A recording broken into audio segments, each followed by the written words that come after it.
And another thing is, what do you say to that husband or that wife that has seen their mate or spouse go through the recovery two, three, four times?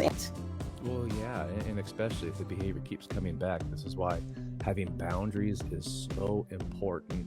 And we walk through the families of how to set those boundaries, because you never want to cut off the love, but you really want to be clear on the consequences. That's good. There got to be those consequences. Can you name one consequence that they can put up? They can put forth today or something. Like, what is one consequence that you would recommend? Oh, sure. One of them, I remember the wife kept calling her husband's employer and making up lies. He was sick. He wasn't feeling good, to try to cover his using. And so one of the things of setting a boundary is, I'm not going to call your employer. And if he calls, I'm no longer going to hide the truth.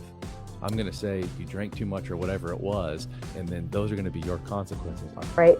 So you've got the divorce process, and then you've actually got the, hey, I'm not really sure if I can, navigate through on my own. And there's no easy answer to that, unfortunately. It's a matter of, what I usually tell women is, listen, I know this is not sexy or glamorous, but we have to start with the budget.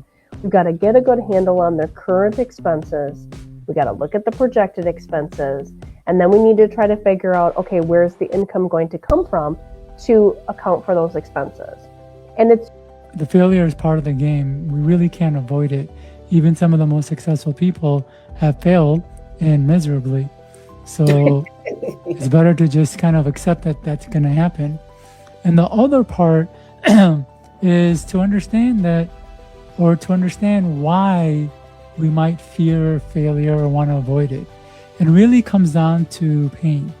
So the brain can release some really difficult to sit with emotions.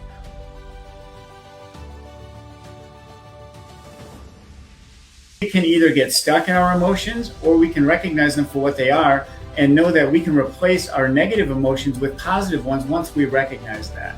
A position where the trauma is there, but you bring yourself into a position where it's manageable and has to be treated so that you can heal.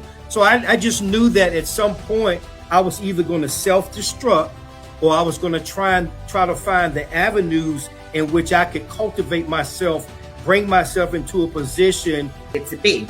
We say that we believe that God can do all these things, but when he doesn't do it in the way we want, in the time we want, then our faith wanes. It falls back, and then we start trying to do